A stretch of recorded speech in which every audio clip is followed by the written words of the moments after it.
Time for another video, and before we get started, a big thank you and shout out once again to everyone who has liked and subscribed so far. This is a channel dedicated to helping others improve as artists in the most efficient manner possible by leveraging the research of neuroscience, meta-learning, and autodidacticism. I recently passed 200 hours of trying to improve my painting and drawing skills by experimenting with spaced repetition learning. I practice for just 1 hour per day, with the area of study dictated by an algorithm that tells me what to work on, using flashcards I made from popular art books. You can see a little of each day's training session in my Shorts feed, where I post every day, including a short description. If you'd like to learn more about this system and how it could help you, I have a video on screen now. The flashcards I have captured for this experiment are all captured from books, which you can view in this video. For extra clarity, because I got some criticism last time, I am not a total beginner at drawing. This is not my first 200 hours of drawing as a total beginner, but most of my previous experience is with copying other drawings. I started out copying anime as a teenager and got so frustrated at not being able to draw it from imagination, despite all the hours spent copying, that I started learning again from scratch. But while I have been copying drawings on and off for years, this really was my first effort at learning to paint, as a complete beginner, at least traditionally. I have previously tried and given up traditional painting several times in my life, and despite a little more success with digital painting, I never understood enough about colour or light to be able to paint the sort of art that you see posted on sites like ArtStation. So let's start with painting, and how I have progressed from this first attempt in the first few hours to this most recent attempt within the last 6 or 7 months. If you want to skip to the drawing part, you can use the timestamps in the description to do so. The weapon of choice for me learning to paint traditionally is gouache, and the reasons for this include it being cheap and easy to use compared to something like oils, and it's also the preferred medium of virtually all of my favourite traditional artists. Another thing that gets thrown around a lot is the versatility of gouache, meaning that it can be used thick and opaque like acrylics, but also diluted as washes, which is more akin to painting with watercolours. I thought this would help me if ever I decided to venture into other paint types in the future. If anything though, this versatility was something that overwhelmed me at first, and it caused me a lot of confusion. So if you're thinking of getting into gouache, please bear the following technical skill points in mind. I originally started with a brand of paint called, I think, Chameleon, and these paints, despite being labelled as gouache, are quite thin and streaky. They are okay when painting in thin washes, but I could never make them as pasty and opaque as the artists I admired make theirs. Turns out, to achieve that, you have to splash out on a good brand, so I went out and got some Winsor & Newton designer gouache, and the difference was astounding. If you want your work to look bright and solid like these artists, then you need a decent brand of paint. Paper is also important, and I've used several different types so far. If you want to thin the gouache out and work with it like watercolour, you're best off working with a cotton-based paper. These papers can hold a great amount of water without wrinkling or deforming. Attempting the same thing in a sketchbook or on paper not designed for this will mess up the surface unless it's been stretched beforehand, and sometimes the paper surface will rub away and bobble if worked too hard. Interestingly, the thicker gouache consistency works better on heavy cartridge paper, as recommended by Emma Block, and I can confirm that at least with the Winsor & Newton brand this does seem to be the case, and you can then use gouache safely in your sketchbook with only minimal warping of the paper surface. The next issue was choice of brush. I was initially using sable hair brushes for working with gouache, and they do work okay when the paint is thinned, but when working with thicker gouache, the bristles will be too soft to actually grab and spread the paint around, so you're better off using stiffer brushes. Ideally, a good sized synthetic brush will make your life easier. I now use such brushes whatever consistency of gouache I work with. As mentioned, one of the things that overwhelmed me as a beginner was the versatility of gouache paint regarding its consistency, which is often touted as a positive trait of this material. Because you can use it like acrylic and watercolour, there are certain rules that you have to generally follow to prevent the paint from reactivating when working back over it. Your options are, and I am generalising here for ease, working thin for the entire painting, like watercolours, working thick for the entire painting, like acrylic, or starting thin and getting thicker. So far I've only experimented with the first two options, and I've been using the paint in two general ways to try and see which I prefer. I learned this stark A and B approach principle from Aljoscha Blau, and it's a good place to start experimenting before seeing how both approaches can be combined later on. Glazing involves painting in layers of opaque colour. The consistency is generally quite thick, and the colours are generally mixed with a little white or black. Mixing white into your other colours is actually a part of what makes gouache different to watercolours, and it's often an essential step to make the coloured paints more solid and opaque, especially if the colour you pick is somewhat transparent by nature. After we paint each layer, we allow it to fully dry before painting on top in another colour, and over time the painting builds up. Blau recommends working from light to dark, but it is possible to reverse this. It's a fun way to paint, but it suffers from an annoying issue, which is that traditional gouache reactivates when you pass back over it, so it's very easy to reactivate the layers underneath and ruin your painting. Around hour 180, I actually purchased some Turner acrylic gouache, which is the same as gouache, but it does not suffer from this issue. You can just paint over it once it's dry, and I was blown away by how much easier it made me able to paint in a glazed fashion. This brought up an interesting issue, which is that your materials might actually be a hindrance to the way you personally paint, and so I hope this highlights the importance of experimentation with your materials. Washes have so far, interestingly, been the inverse of this with regards to materials. I find it really hard to make the colours bleed together when using acrylic gouache, but it works beautifully when using Winsor Newton. To work with gouache like this, you thin it down a little more, but you still keep it opaque by adding white, and then you work wet on wet. The colours bleed together, and they create some cool effects. It's a bit chaotic and hard to control, but that's sort of the idea of it. I think the reason the Turner paint fails a little here is because it seems to dry quite quickly even when thinned out, so the colours do not have as much time to blend together. I hope the thing you take away from this is that I'm very aware of how I'm using the paints, and how my materials all work together, and how this meshes in with the way I actually want to paint naturally. I'm not concerned with landscapes or portraits or anything artistic just yet. Instead, I experiment and I make notes on how the paint handles gradually, and over time I'm building up a personalised approach which will help me produce more refined artwork when I get to producing more finished pieces in the future. By playing with materials, we build technical skill. But technical skill is just one of my skill pillars, and the other one which I'm working on here is colour and light. To study this, I've been working from a couple of books to generally learn how colour and light work. When I first started painting, digitally or traditionally, the amount of possible colours available was what overwhelmed me. Am I supposed to use all of these greens to paint with? And how do all these sliders work in the Photoshop palette? How do I know which way to move them? The biggest and most useful lesson was to intentionally restrict myself, and the best restriction for a beginner is actually to remove colour entirely and just work in grayscale. And to help you even more, restrict the number of greys you use to just 3 or 4. The reason for this is that the way the brain sees the world is in value terms. Colour is not that important. So if you can learn to paint in simple greys, then you can make a lot of headway into painting readable forms and spaces. And this is applicable to everything from landscapes to still lifes. The next step is to swap the greys for a single hue. For example, make 4 reds instead of 4 greys and paint with those. This helps you to learn that certain colours do not work as specific values and might make your painting more difficult to manage. If that sounds confusing, consider this. Yellow, when converted to greys, will always produce a light grey. As such, there isn't really such a thing as a dark yellow when we think in terms of the entire value range of greys. If we work exclusively in yellow, then sure, we can make a dark yellow value when compared to our lighter yellow values, but the difference will be more subtle than if we tried this with a colour like red. Red, converted to grayscale, creates a much broader range of grey values, so it's a better choice for painting an image with lots of value range. And blue is the opposite. It tends to be quite dark when converted to greys, so it might be better for paintings that are keyed quite dark. This is the reason you see so many artists painting lemons. It's actually a very challenging exercise because you have to paint within a very narrow value range, yet still create readable forms. To make this possible, I like to take images with strong direct light and distinct shadow shapes like this one and bring them into Photoshop or a similar program. I then add a layer of colour, like red, and set it to multiply before reducing its opacity. I also sometimes push the values in the image by adjusting the levels of the reference image to make the light parts lighter and the dark parts darker. I can then paint using a single red alongside white to try and recreate the image. The straight red from the tube will be my darkest value, and I can mix white in with it to make a couple of lighter reds to paint with, using white as the brightest value for things like specular highlights. To make things slightly more complicated, we can introduce black, and that means instead of the red being the darkest value, we can now extend the value range by mixing black and red together. To take this up a step again, we can introduce an additional red. By having one cool red and one warm red, we can now adjust not only the value, but also the temperature. We can try things like using the warm red to make the darker values, and the cool red to make the lighter ones. Hopefully you can see how this provides a pretty simple setup to experiment with both value and the way it translates to colour, as well as temperature. We aren't painting landscapes or still lifes using the entire palette, but instead using a limited range of paints to gradually build up to that.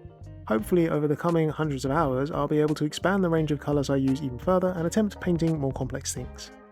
This practice works both digitally and traditionally, so you can even give it a try if you want to work in a program like Procreate or Photoshop. Let's talk about drawing. Last time you saw I spent most of the first 100 hours working on things like form and drawing in perspective, and that is always my focus because to me that is what all drawing is, especially when drawing from your imagination. If you look at artists like Kim Jung-gi or Tom Fox, you can see that if it's not at the forefront of your mind when drawing, then you aren't going to get very far in creating convincing forms. Some of my time for these most recent 100 hours has been spent trying to draw the human figure, and I've developed a way of doing this which forces me to focus on drawing forms in 3D at the same time as considering anatomy. I find a reference I like, usually on Proco, and draw it, really thinking about how every part of the figure would fit inside a box volume. Then I try to imagine what the figure in this pose would look like from a different viewpoint. It might be from the other side, or above, or below. I then think about this collection of 3D boxes I have and how they would now look from that new viewpoint. When I first started doing this, you have no idea how hard I found it. It took all of my concentration and was incredibly frustrating, but I persevered.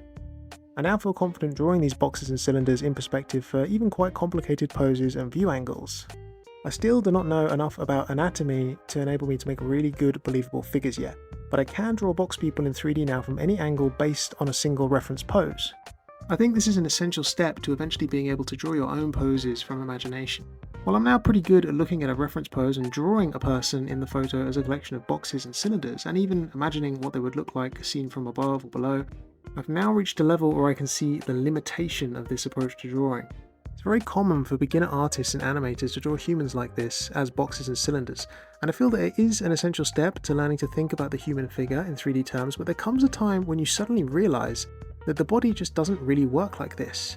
For example, the hips tend to be drawn as a box with the pelvis, and then two cylinders for the upper legs. When drawing more complicated poses, you can see that there's no way to really fit these forms together without one being placed inside of the other. In reality, they wedge together, and that is how the true nature of human anatomy works. The legs wedge into the pelvis, and so I need to start learning more specific anatomy and how all the various components fit together. But, and here is where all the previous work pays off, while still thinking about these forms as a box and cylinders. I now realise that's the point of doing this sort of very primitive figure drawing of boxes and cylinders. If you're a beginner and you want to learn to think in 3D and draw realistic figures with depth from your imagination, then this approach to drawing is really good practice. But once you can successfully do it, you need to move on and begin learning more specific anatomy and how these parts wedge together. So that's what I'll be undertaking in the next 100 hours. I've been testing this more specific anatomical practice by starting with the head and neck. I've been using the Tom Fox book Drawing Form and Pose to really understand the head as a proportioned box volume before moving on to some of the individual planes and masses, and I've more recently started on the actual, more finely detailed anatomy, like the structure of bones and muscles in this region. I generally prefer working on broad general subjects for my studies, like drawing in 3D, but this zooming in, deep diving and working on something super specific like the anatomy of the head has been quite interesting. By deep diving onto a single subject, I feel like I'm gradually understanding each part of it and that my ability to depict heads in 3D has grown significantly. However, it's still limited by the lack of more specific anatomical detail that I have yet to cover.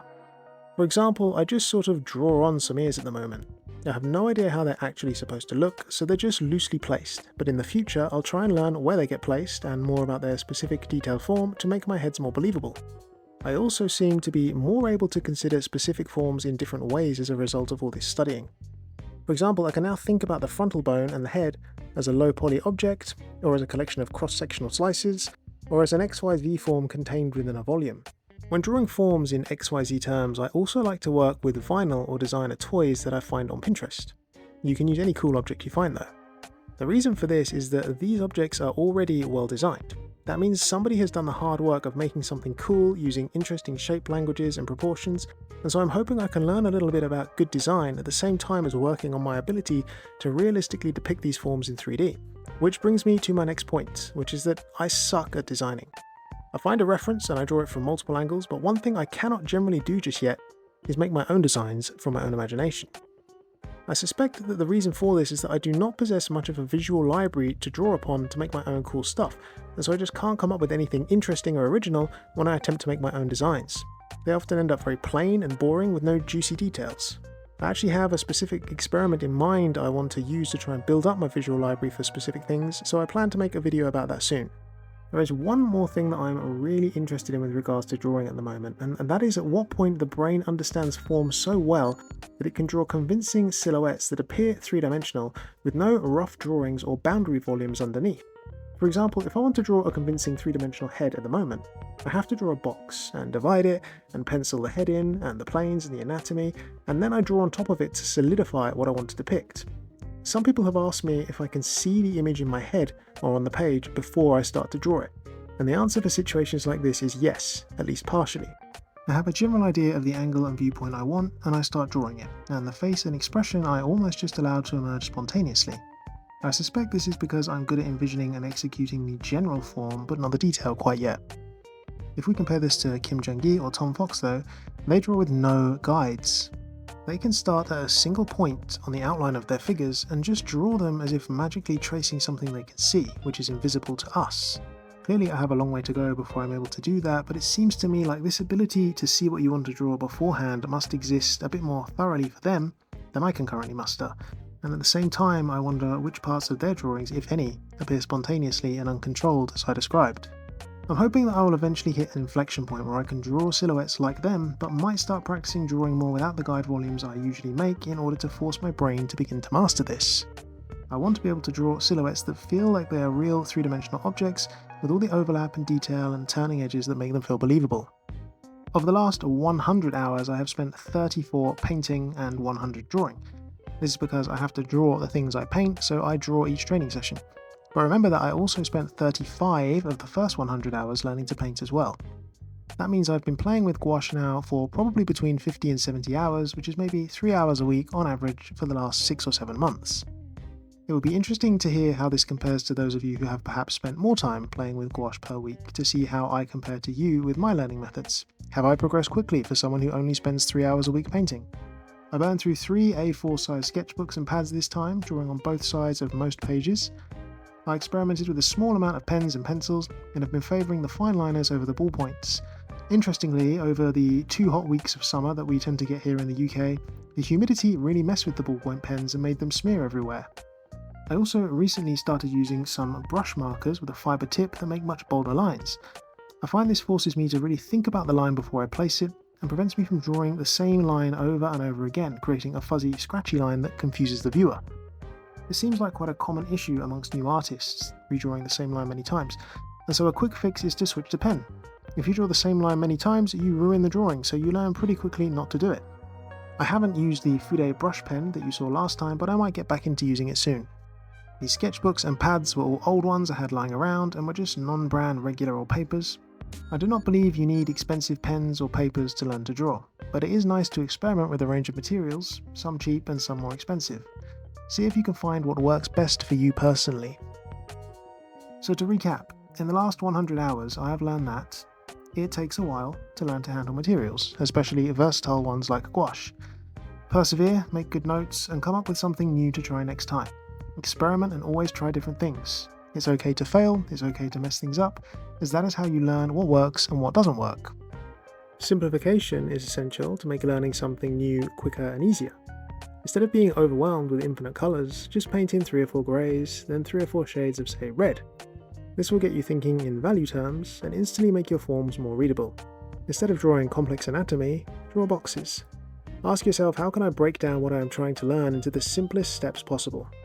You can really push your ability to think in 3D by drawing things from a reference and then trying to imagine how it would look from a new viewpoint. You have to use the original reference as a map to figure out how the new viewpoint would work, which forces you to stop seeing it as a flat collection of angled lines and think about it as boxes and cylinders arranged in perspective. However, it's only the beginning step of true drawing from the imagination. For the next 100 hours, I want to focus more on drawing things as silhouettes while still thinking about them as 3D forms, making my anatomy more honed and specific, and learning more about colour and light to enhance my rendering skills. I also want to develop my visual library with a brand new experiment which will be coming up at some point this year. On that note, I recently passed 10,000 subscribers, which is crazy considering I started this channel only about 7 months ago. I'm glad that so many of you find these videos interesting and helpful, and I'd like to thank each and every one of you who form this ever-growing community for your ongoing support and your kindness. I'll keep trying to create content that you find valuable and educational. I wanted to create something for you all to say thank you, and so I'm working on this as well. It's going to be a little ways off, hopefully later in the year, but I want to make this channel more interactive and actually get you involved in ways to help yourselves improve alongside me, and involved in experimenting with neuroscience and meta-learning to see what this stuff can really do out in the wild. It will involve the use of the Discord server that so many of you are asking for, so don't worry, it's coming. But I want to make it top quality, hence the long preparation time, so please bear with me. I stated that every 200 hours I would be repainting my original baseline paintings, so that video will probably be next up. I have a number of other meta-learning art experiments in the planning stage as well, so hopefully you can join me next time.